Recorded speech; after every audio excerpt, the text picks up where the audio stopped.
face many challenging situations daily. Climate change, financial losses, fear, anxiety, sickness, death. It may sometimes seem like this season of gloom will never end, and many are losing hope. The future may be daunting, but in the midst of your hopelessness, I can assure you that God, who is the creator of this world, still has the world in the palm of his hands. And for this reason, you can still have hope.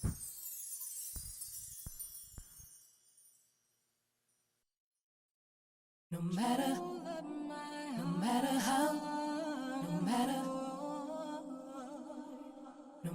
how deep the pain, no matter how I feel inside, no matter how low I go, no matter how the tears flow, if I would just trust in you, you take control, you take control. No matter how you've heard it said before, life can throw you a blow, and when it does, it can knock you to the floor. Some choose to stay down, but I choose to rise again and let the Holy Spirit guide me through God's plan.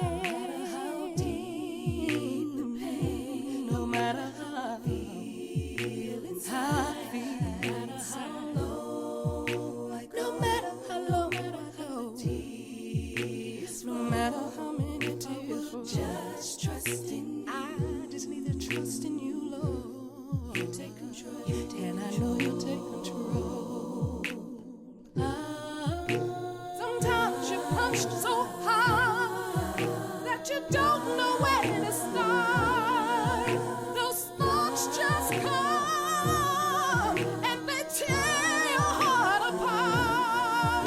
You may be perplexed, but don't go in despair. Just let my God renew your spirit day by day. No matter how deep your pain gets, no matter how I feel inside, no matter how low I go, no matter how many tears I cry, if I would just trust in you, my Lord, I know you will take control. No matter how deep, no matter how deep, no matter how bad I feel inside, no matter how low I go, no matter how many tears I cry, if I would just trust in you, you'll take control. Take control of me. Take control. Take control of me. Take control of my mind. Take control of my heart. Take control. Take control.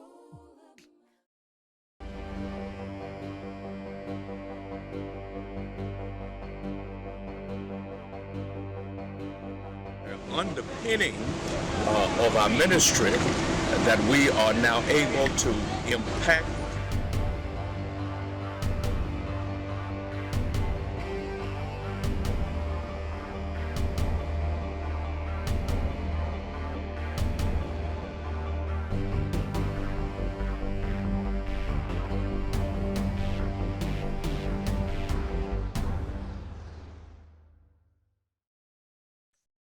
We want to welcome you again to our Wednesday night Bible study from the STONECREST Church of Christ. We are elated each Wednesday night that you would take the time to tune in and turn in and review and study the Bible with us. We affectionately call this hour of the week Wednesdays in the Word, where our church gathers around the Word of God to study, to see what God has already said in his divinely inspired, inerrant, and infallible Word. Thank you again for weekly joining in to study with us.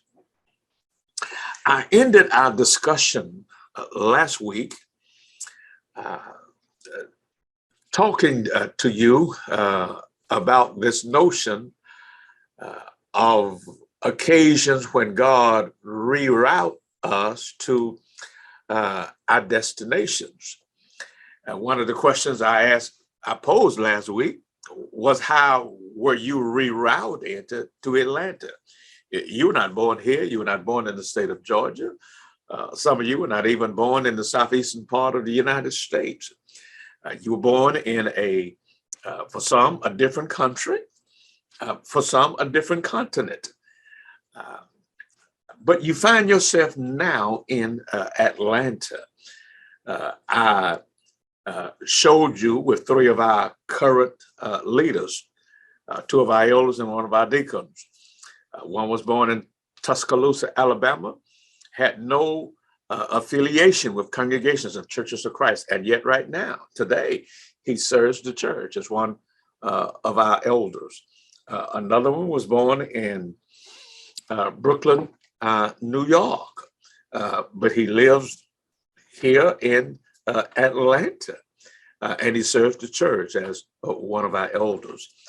His wife is actually from the neighboring state of New York, New Jersey.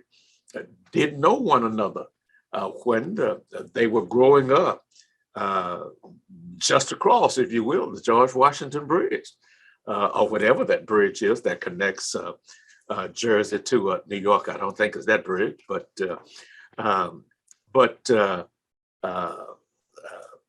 you know, they grew up actually maybe an hour from each other, but did not know each other. But they're both serving the church here in Atlanta when they're from Jersey and from New York. So they were rerouted by God. Another one of our deacons was born in Seattle, Washington, been in the church most, if not all, of his life. And yet he's rerouted here to Atlanta, met and married a lady up in New York, and here they are leading our church here in Atlanta.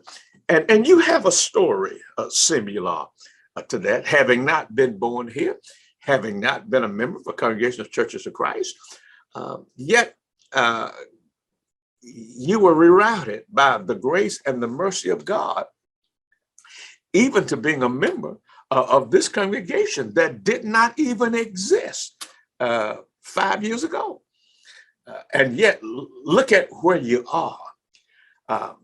But, you know, when you put that address to your destination inside of that GPS, it could be an iPad, it could be an app on a cell phone, it could be the GPS in your car.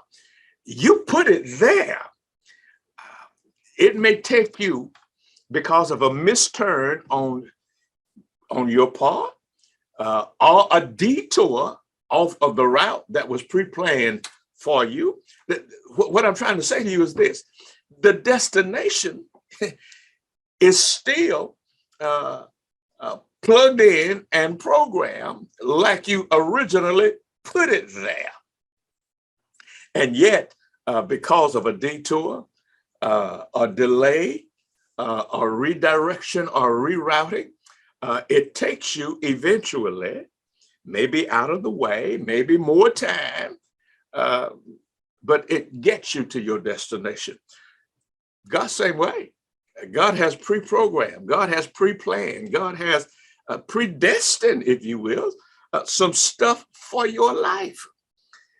I shared with you about those three. I'm a former Baptist pastor. I attended a Baptist college.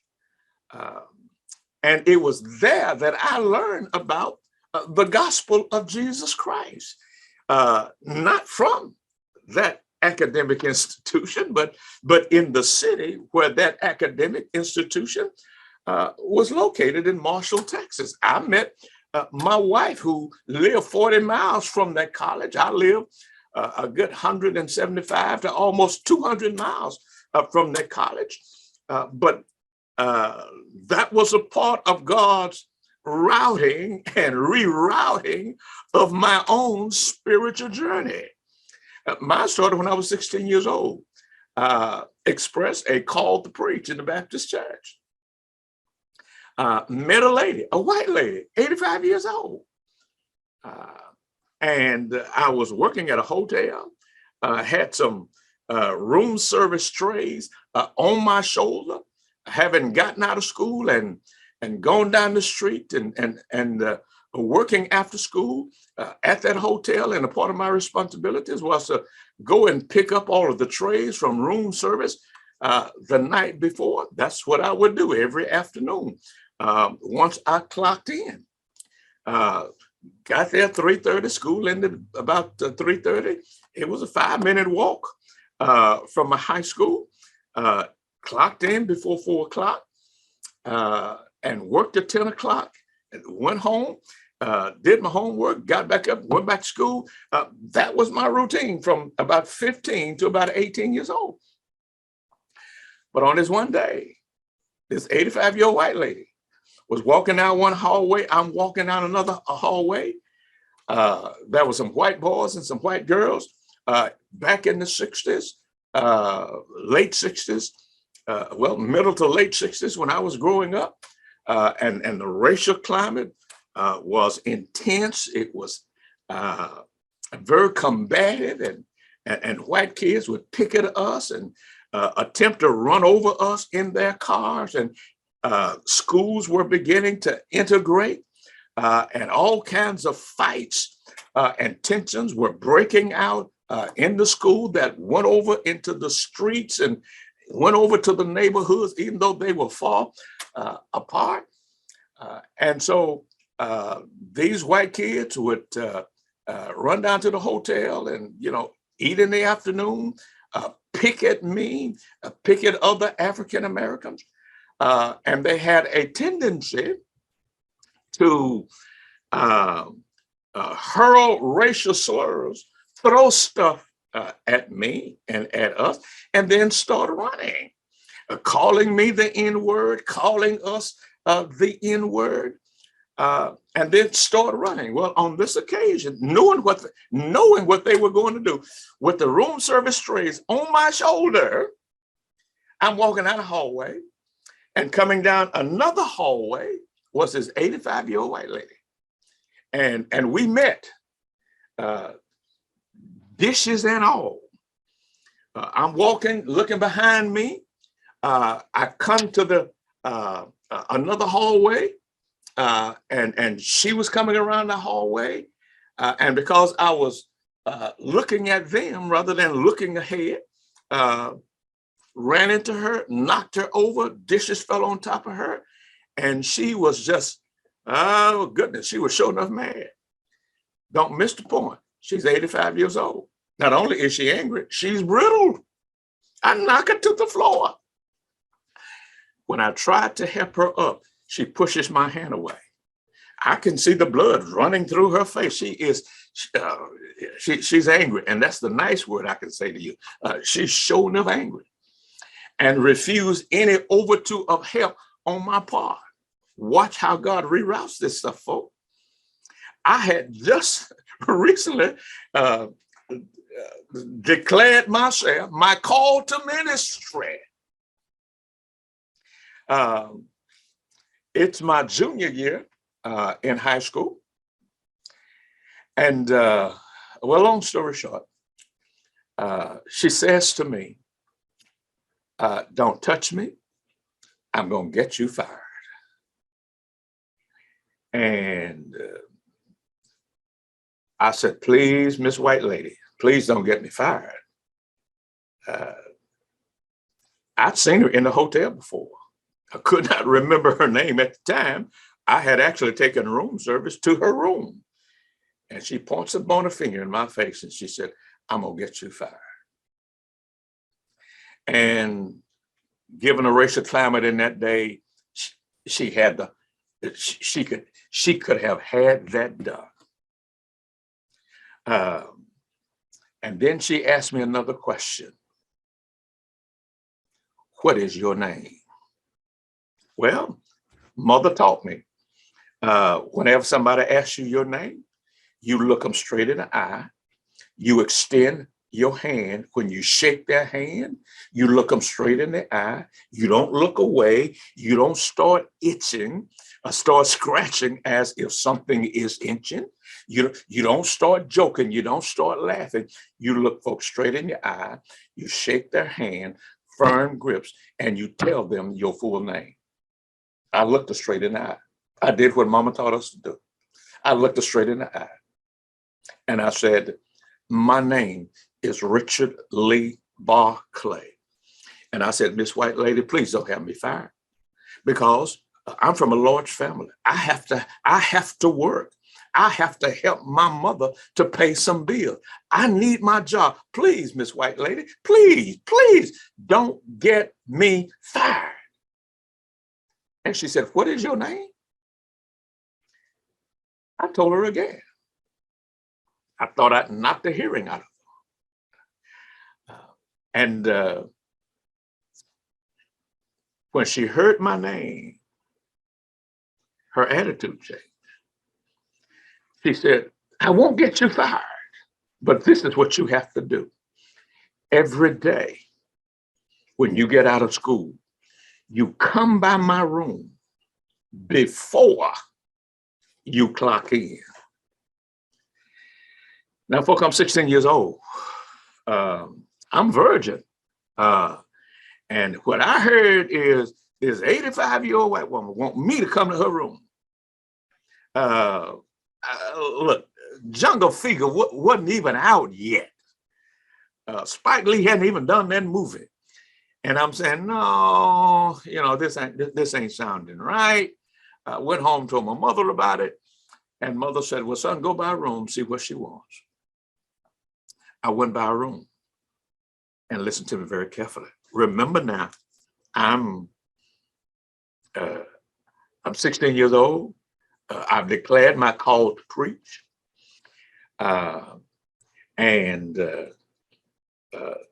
She said to me when I would come by her room, bring your homework. Whatever homework you have to do, bring it by my room. Let's go over it before you have to clock in. So as you are working throughout the afternoon and the night, we are going over your homework.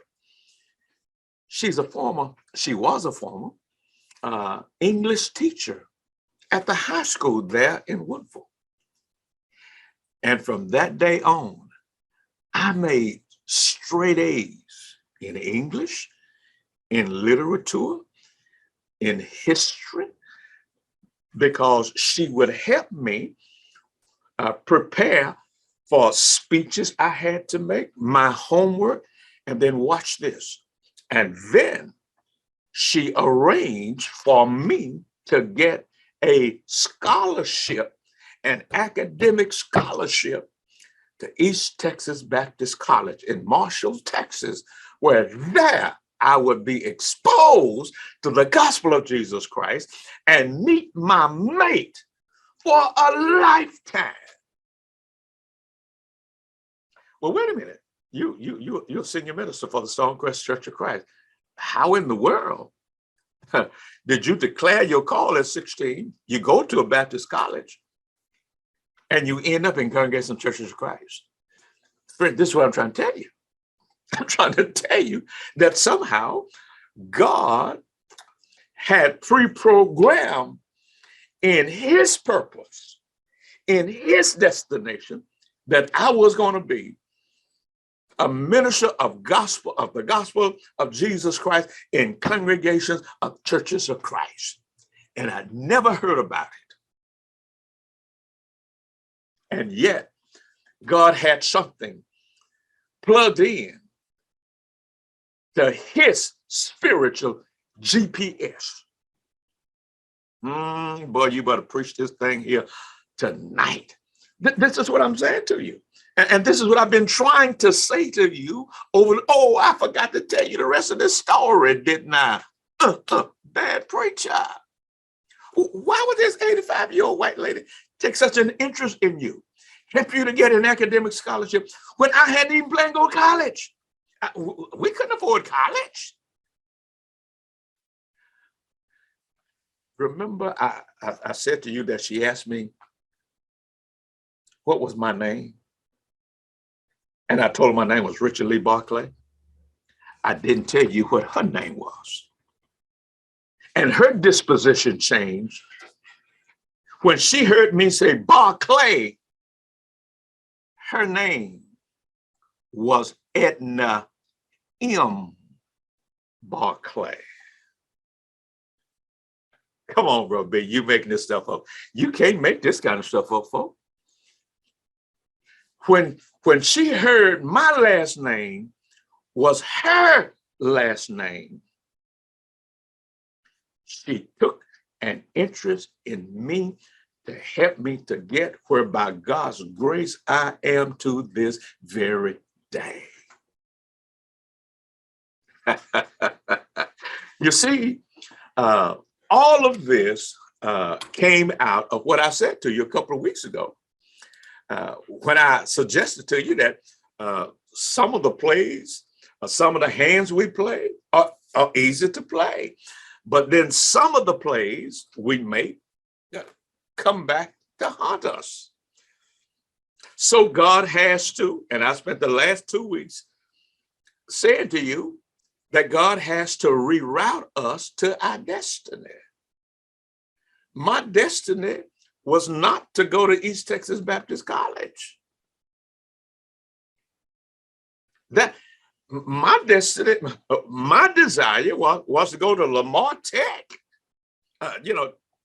take some special courses to become a culinary artist. I learned how to be a good short order cook at that restaurant, at that hotel. And the owner of the hotel took an interest in me because he saw that I was cooking for him pretty good. So he was going to send me off, to a little trade school there, get some skill and come back, and I was going to be his chef. Well, you see, God wanted me to be his chef, but God wanted me to cook a different kind of food. Mr. Smith wanted me to cook physical food, but God wanted me to be a chef in his kingdom. And all these years, I've been trying very hard to develop recipes in order to feed the people of God.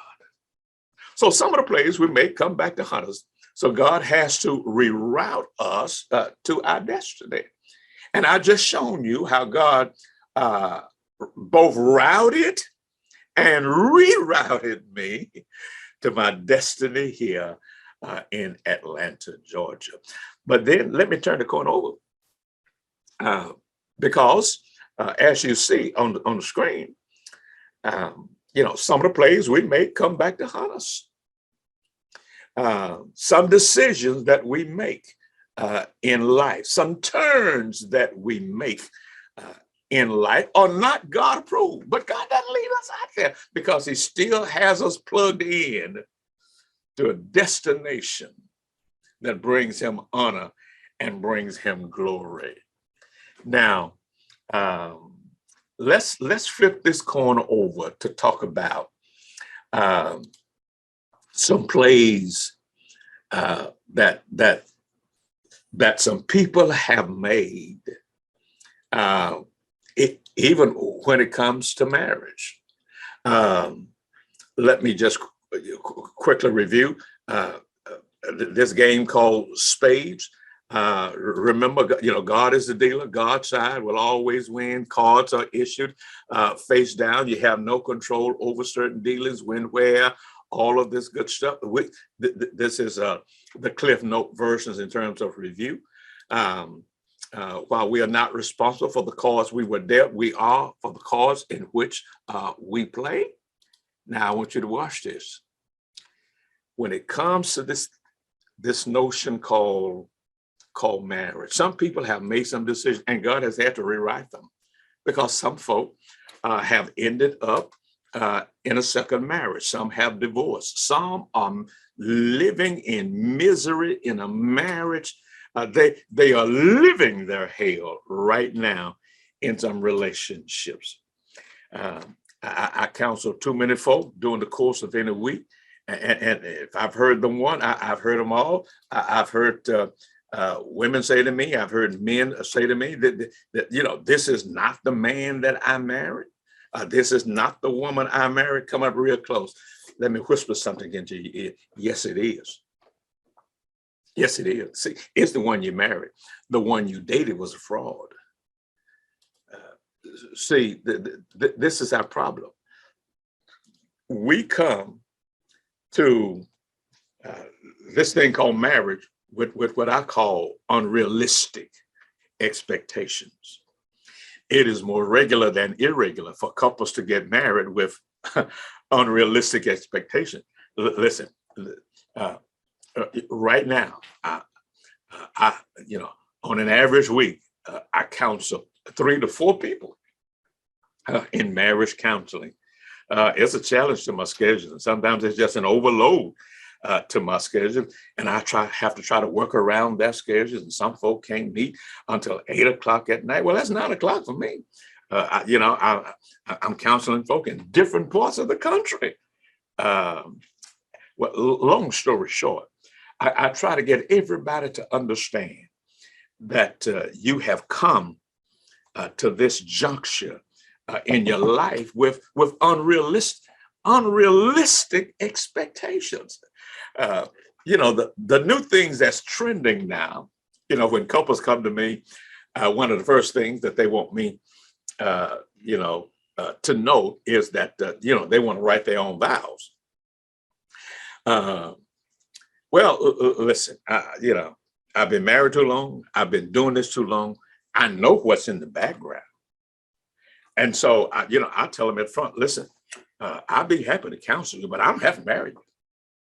I said, in fact, I'm not even making a determination right now whether or not I will marry you. I said, but I'll be happy to counsel you, because I want you to know something about God's perspective as to what marriage is all about. I said, but now feel no obligation even to invite me to your wedding. In fact, I tell them, I'm really not even interested in your wedding.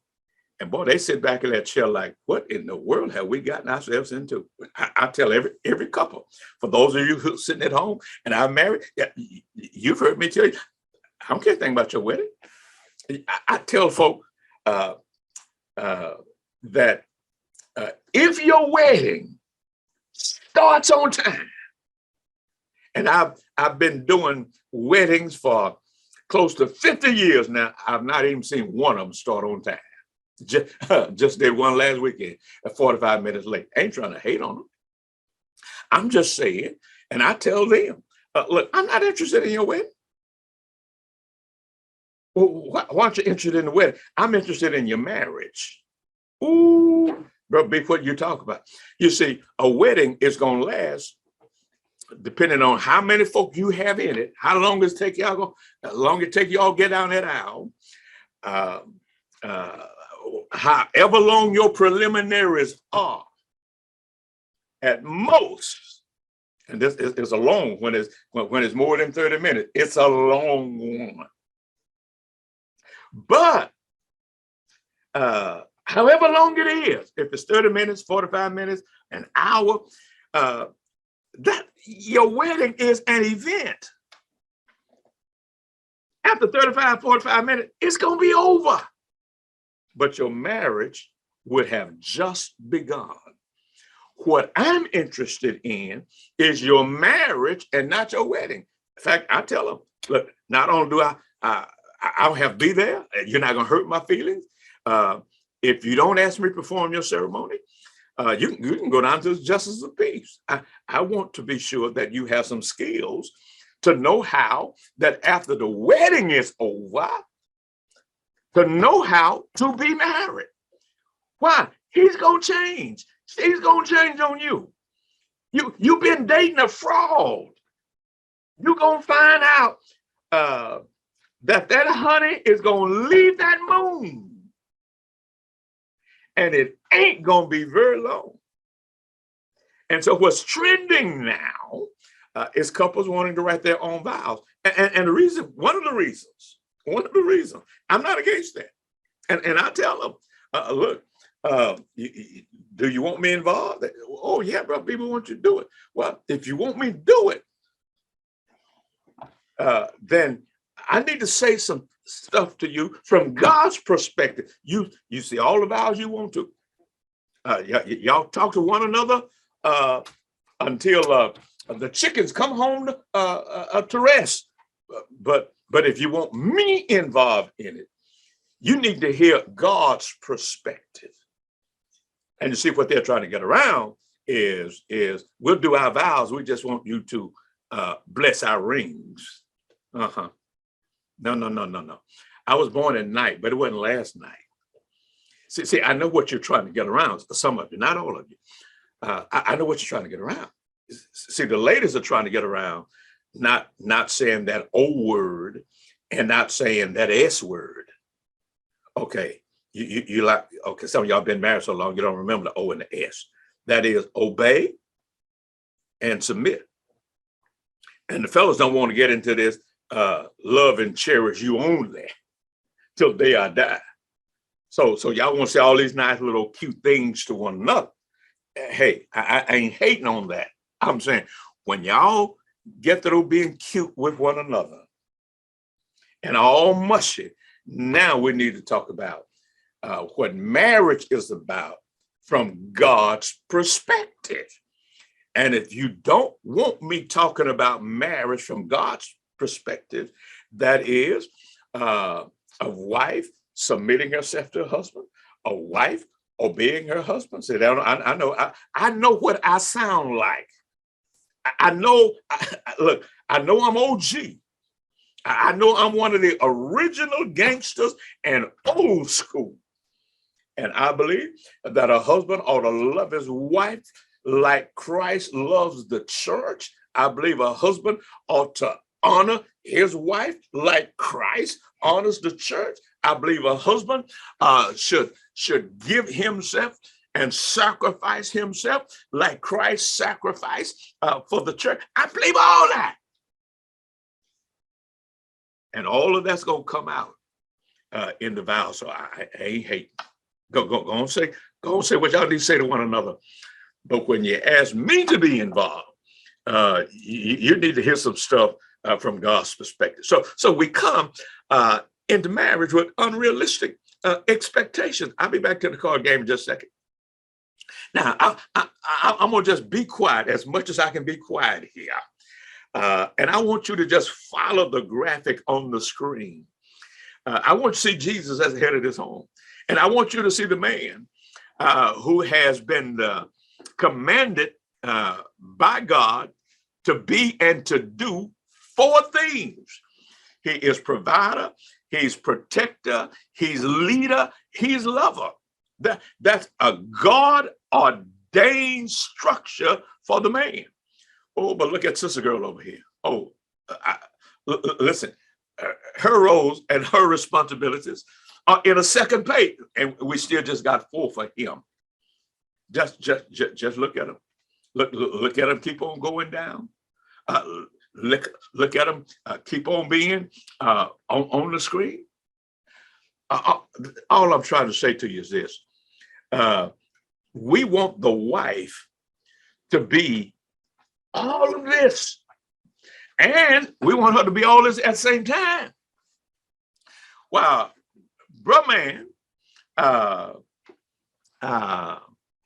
And these 4 things are God ordained by Scripture. He's to be provider. He's to be protector. He's to be leader. He's to be lover. But look at all that we require her to be. It's unrealistic. And then to be available for us intimately. Doesn't matter that you cook, doesn't matter you clean, doesn't matter you chase kids all day long. Put on that little thing that I bought for you down at Victoria's Secret. Put some Luther down low. And don't tell me how tired you've been from being teacher, accountant, hostess, event planner, veterinarian. I thought y'all put them little ugly bubbles up on the screen. Interior designer, secretary, lover, shopper, barber, hairstylist, helpmeet, housekeeper, cook, counselor, nanny, chauffeur, psychiatrist, doctor, attorney, coach, cheerleader, and the list goes on. Unrealistic expectations. And then some of these ladies, they love books and they love the novels and they love, those romantic movie and we love the fairy tales. With I call it the Cinderella syndrome.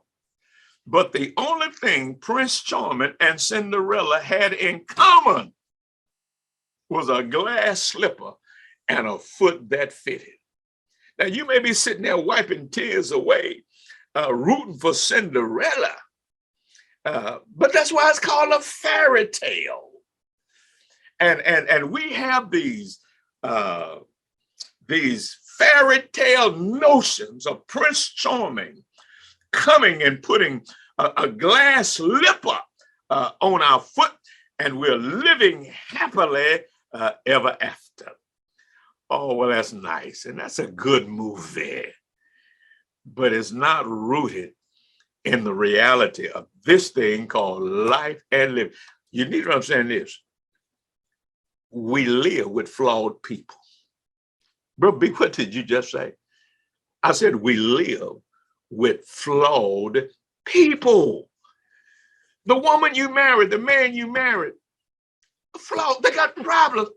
Romans 3:23, for all have sinned, and we've come short of the glory of God. Now, you can put a Band-Aid on it. You can turn your face against the realities that you see in the dating process. You love him so much. She loves you so much that when she sees the warning signs, we ignore them because we love each other. Well, love is a wonderful thing. It ain't never paid no bills. What did you just say, Brother B? I said, love is a wonderful thing. Ain't pay no bills. I don't care how much you love one another. Somebody is going to have to get up, dress up, go to work, pay some bills, take care of some kids, take care of a family, put up with some stuff on the job. You can walk off when you're single. Boy, you better push that thing up in this house tonight. See, you can walk off when you're single, but when you get married, you ain't single no more. See, you take some stuff in marriage that you don't take when you're a single person. Let me push replay and run that by you again. You put up with some stuff when you're married that you don't put up with when you're single.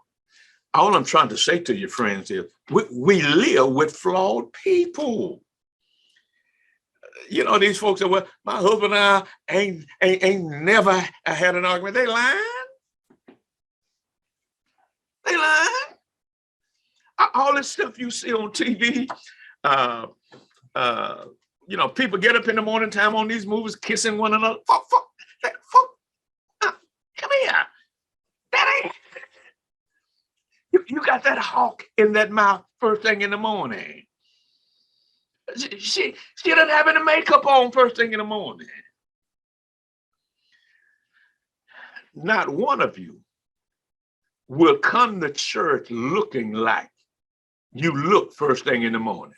You ain't taking that face outside nobody's house. You ain't taking those old clothes, uh, uh, those pajamas that you wore ever since the day Noah docked the ark. It's comfortable. I know it. Oh, y'all be glad I ain't talking about marriage right about now in any great detail. But we'll reroute ourselves back to it someday soon in the future. Now I want you to watch this. Let's get back to the card game where I can get me some amens back on the screen. Um, every move that we make is countered by a player in the game called life. Now, I've been rerouting you for so long. I don't want you to forget what the card game is all about. Spirit spades. It's about the sovereignty and the providence of God. I've used the card game to explain to you something about why there is evil in a world that God made good. I've explained evil is present because of free will.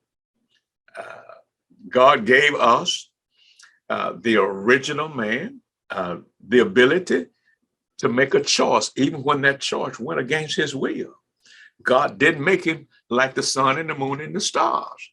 God didn't give them choice. God gave that man choice. And sometimes we make choices that go contrary to what God has even commanded us.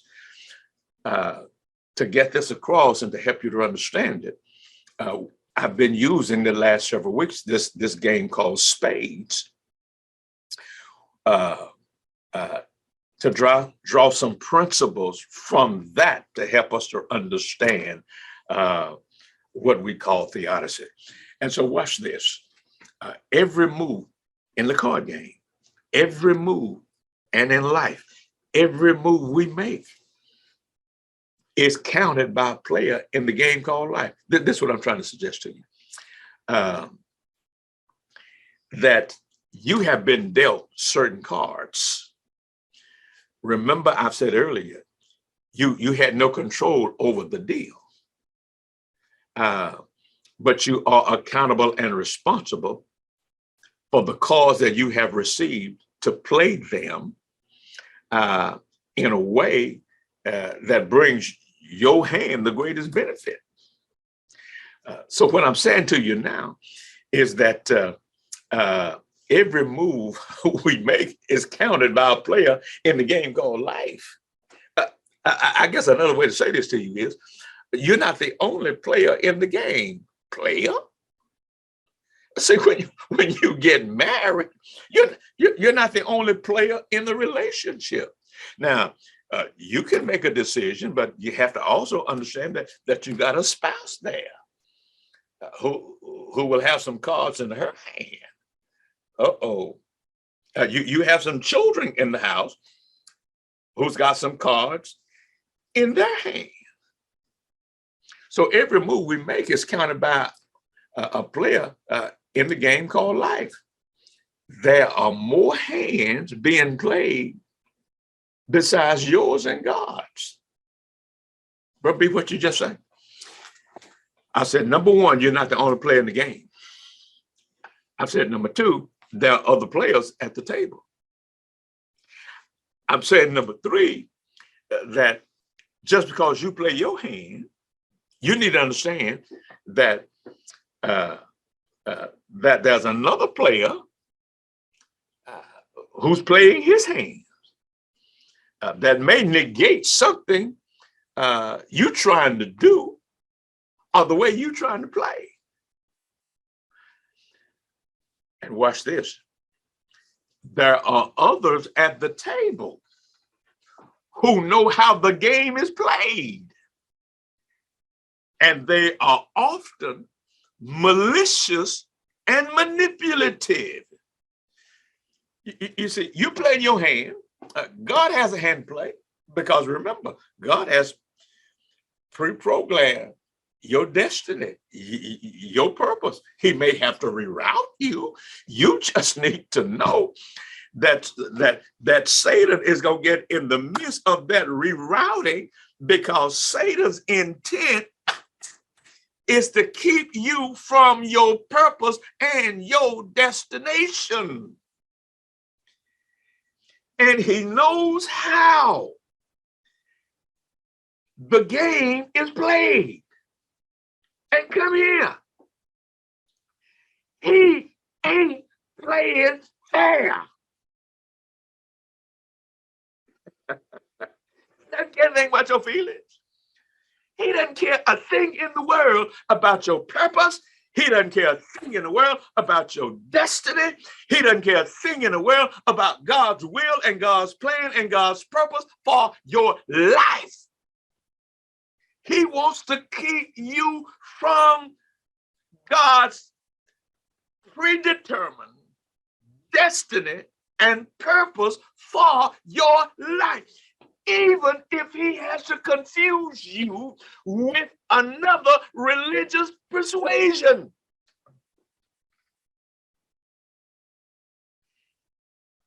He's not playing fair. He's malicious and he's manipulative. And I just run out of time for tonight. I know you'll want to join us for the ending of Spiritual Spades in our next message. Until then, may the Lord of the harvest bless you, and may he bless you real good.